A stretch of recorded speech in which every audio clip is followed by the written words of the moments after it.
आपने कभी सुना है कि कोई माँ मरने के बाद भी अपने बच्चों को ढूंढती है?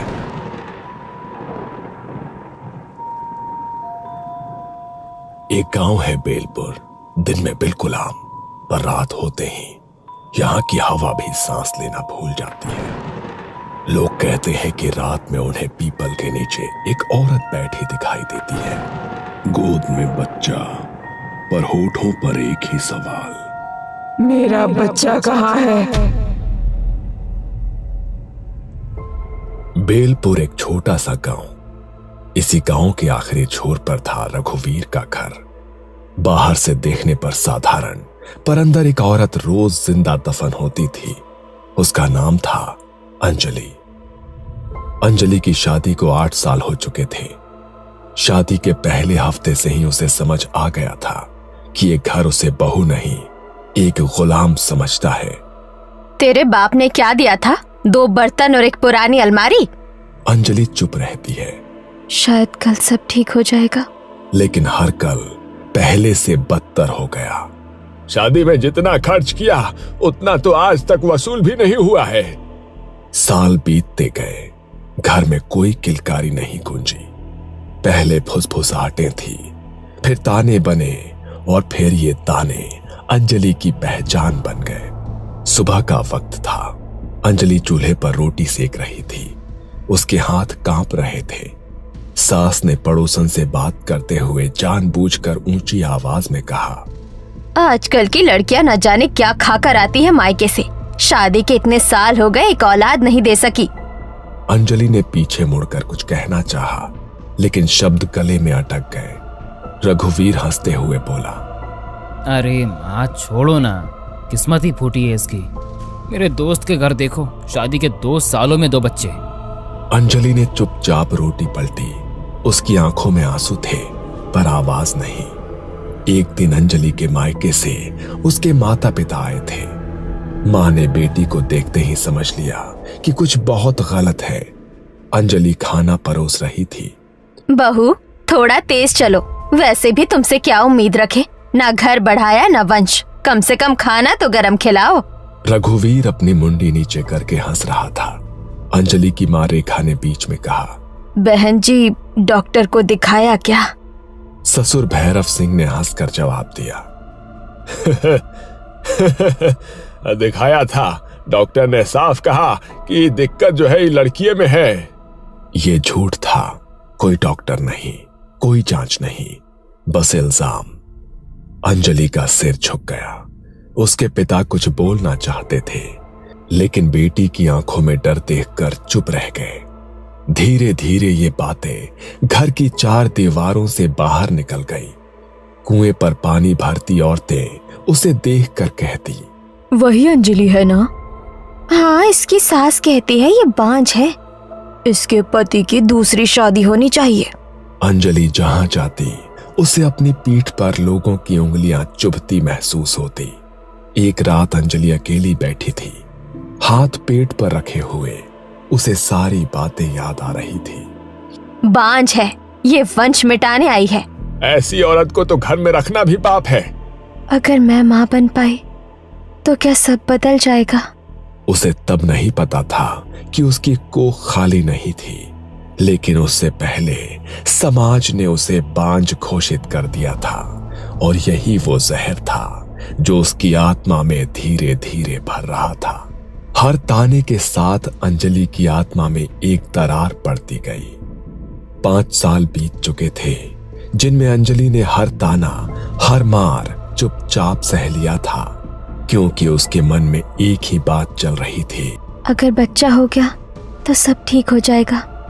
रात को जब रघुवीर शराब पीकर आता, औरत है तू, पर अगर बच्चा नहीं दे सकी तो किसी काम की नहीं।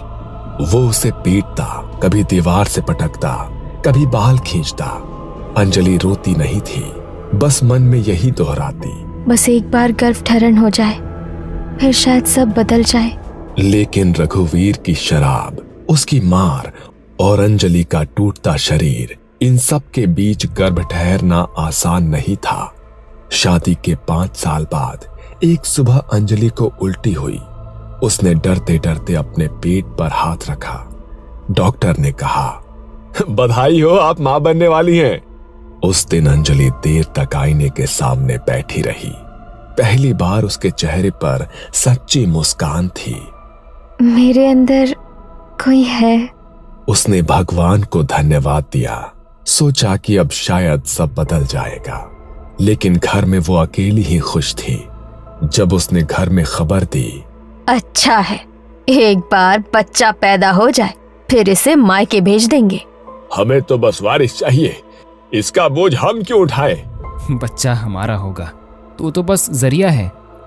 अंजलि का दिल उसी पल टूट गया। गर्भवती होने के बावजूद उसकी जिंदगी में कुछ नहीं बदला। सुबह से रात तक झाड़ू, पोछा, बर्तन, चूल्हा और भारी पेट के साथ पानी के घड़े उठाना। गर्व है, कोई बीमारी नहीं। खाने में अक्सर बासी रोटी, कभी कभी बस पानी। कई रातें बिना कुछ खाए गुजारी। शरीर सूखता जा रहा था, हड्डियां दिखने लगी थी, लेकिन उसके पेट के अंदर एक जान बढ़ रही थी। अंजलि का शरीर मरने की ओर बढ़ रहा था और उसका बच्चा जन्म की ओर। रात को उसे अजीब सपने आने लगे। कभी वो खून से लथपथ होती, कभी कोई उसकी कोख से बच्चा खींच रहा होता। मेरा बच्चा मतलब। एक दिन सुबह सुबह अंजलि डॉक्टर के पास से लौटी थी। डॉक्टर ने साफ कहा, कमजोरी बहुत ज्यादा है, खाना ठीक से नहीं खाओगे तो बच्चा और तुम दोनों खतरे में रहोगे। अंजलि ने बस सिर हिलाया था। वो जानती थी कि घर में उसकी सेहत किसी के लिए मायने नहीं रखती। ये क्या है? हम क्या जानवर हैं जो ठंडा खाना खाएंगे? पूरे घर में उसकी चीख गूंज गई। अंजलि घबरा गई। माँ जी, डॉक्टर के यहाँ से आई थी, थक गई थी, अभी गर्म कर देती हूँ। ससुर ने बिना कुछ कहे थाली को जोर से धकेल दिया। थाली उलट गई, दाल फैल गई, रोटी जमीन पर गिर गई। नाक कटवाने आई है, हैं? बांझ थी, अब गर्भ में भी अकल नहीं आई है। और तभी रघुवीर उठा। उसकी आंखें लाल थी, मुंह से शराब की बदबू। जानबूझकर करती है ये सब, हमसे बदला ले रही है। पहला थप्पड़ पड़ा, अंजलि लड़खड़ा गई। दूसरा थप्पड़, फिर लात। कोई बचाने नहीं आया। अंजलि चिल्लाई, माँ जी, बाबूजी, मुझे बचाओ। लेकिन शांताबाई और ससुर चुपचाप बैठे देखते रहे। रघुवीर रुक नहीं रहा था। घूंसे, लात, दीवार से टकराता शरीर। अंजलि जमीन पर गिर पड़ी। उसने दोनों हाथ अपने पेट पर रख लिए। मेरे पेट में बच्चा है, उसके लिए तो रुक जाओ। लेकिन चीखते चीखते अचानक अंजलि शांत हो गई। उसकी जान चली गई थी। पूरे कमरे में सन्नाटा। सिर्फ एक बात, अच्छा हुआ झंझट खत्म, लेकिन इसे ऐसे ही नहीं छोड़ सकते। अगर किसी को पता चल गया तो पूरा गांव सिर पर चढ़ जाएगा। पुलिस, पंचायत और फिर बदनामी अलग। शांताबाई ने अंजलि की लाश को घूरते हुए देखा। उसकी आंखों में न डर था न पछतावा। कोई संस्कार वंस्कार नहीं होगा। चिता जलेगी तो पूरे गांव को बताना पड़ेगा। झूठी चिंता दिखानी पड़ेगी। थोड़ा रुक कर वो बुदबुदाए, कल मोही बच्चा लेकर चली गई। रघुवीर चुप था। शराब का नशा अब उतर चुका था। उठा इसे और पीछे खेत में गाड़ दे, सुबह तक कोई निशान नहीं रहना चाहिए। रघुवीर ने अंजलि के शरीर को उठाया। उसके हाथ अब भी पेट को पकड़े हुए थे, जैसे वो मरने के बाद भी अपने बच्चे को बचा रही हो। रघुवीर का हाथ एक पल को कांपा, लेकिन वो रुका नहीं। उसने अंजलि को उठाया और पीछे के दरवाजे से बाहर निकला। खेत में अंधेरा था। रघुवीर ने एक गड्ढा खोदा और अंजलि को उसी कपड़े में गाड़ दिया गया जिसमें वो मरी थी। न कोई मंत्र, न कोई अग्नि, न कोई अंतिम शब्द। ऊपर खेत, नीचे एक मां और उसके गर्भ में अधूरी जिंदगी। रघुवीर वापस आया, हाथ धोए। तीनों ने चुपचाप खाना खाया। तीनों अपने अपने कमरों में सोने चले गए, जैसे कि कुछ हुआ ही ना हो। जैसे घर में कभी अंजलि थी ही नहीं। 3 दिन बीत गए थे, घर में अंजलि का नाम कोई नहीं लेता था। खेत के पीछे की मिट्टी अब बैठ चुकी थी। पर तीसरी रात, आधी रात के करीब शांताबाई की नींद टूटी। कानों में छोटे बच्चे की आवाज गूंज रही थी। ये किसकी आवाज है? कहीं बच्चा रो रहा है? कौन सा बच्चा? सो जा। लेकिन आवाज रुकने का नाम नहीं ले रही थी। धीरे धीरे वो आवाज पूरे घर में फैल गई। अगली सुबह गांव के चौराहे पर लोग इकट्ठा थे। कल रात मैंने देखा पीपल के नीचे एक औरत बैठी थी और वो रो रही थी। अब मैंने भी सुना किसी के रोने की आवाज आ रही थी। मैंने भी देखा, लेकिन चेहरा साफ नहीं दिखा, पर गोद में कुछ था। गांव में बात फैल चुकी थी कि रात में कोई औरत दिखाई देती है। रघुवीर के घर में अब रातें सबसे डरावनी हो चुकी थी। कभी किसी के जोर से चिल्लाने की आवाज आती, कभी ऐसा लगता जैसे कोई असहनीय दर्द से कराह रहा हो। माँ, आपने सुना? हाँ, हर रात। एक रात भैरव सिंह को आंगन में अंजलि बैठी दिखी, गोद में एक बच्चा।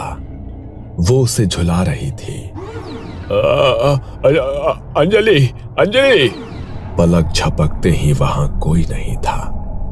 हर रात उन तीनों के लिए एक सजा बन गई थी। डर के मारे तीनों एक ही कमरे में सो रहे थे। एक रात सभी सो रहे थे, दरवाजा बंद था। अचानक कमरे में ठंडी हवा आने लगी और खिड़की हवा से खड़खड़ाने लगी।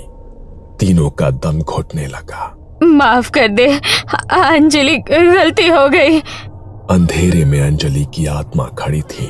उसके बाल हवा में लहराने लगे। गोद में बच्चा। मेरा बच्चा कहाँ है? तीनों का दम घुटने लगा। वो चीख भी नहीं पाए। सुबह तीनों की लाशें मिली। उनका अंतिम संस्कार करने वाला कोई नहीं बचा। गांव में भी अब अंजलि का डर फैल चुका था। रात में कोई बाहर नहीं निकलता। बच्चों को अकेला नहीं छोड़ा जाता। ये कोई साधारण आत्मा नहीं है। गांव वालों ने तांत्रिक हरिदास बाबा को बुलाया। बाबा ने घर और खेत का निरीक्षण किया। ये आत्मा अंजलि की है। गांव सन्न हो गया। बाबा ने मिट्टी सूंघी। यही दफनाई गई थी वो। गांव वालों ने अंजलि के माता पिता को बुलाया। रेखा बेटी की खबर सुनते ही जमीन पर बैठ गई। मेरी बच्ची।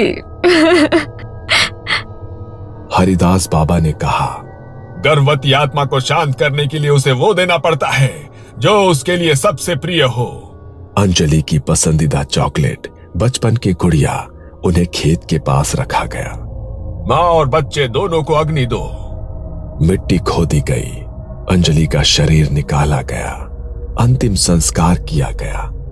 आज भी जब आधी रात के बाद कोई खेतों के पास से गुजरता है तो हवा अचानक ठंडी हो जाती है। कहते हैं कि मिट्टी के उस सन्नाटे में एक साया उभरता है। गोद में बच्चा, आंखों में अधूरी ममता और होठों पर एक ही सवाल, मेरा बच्चा कहाँ है?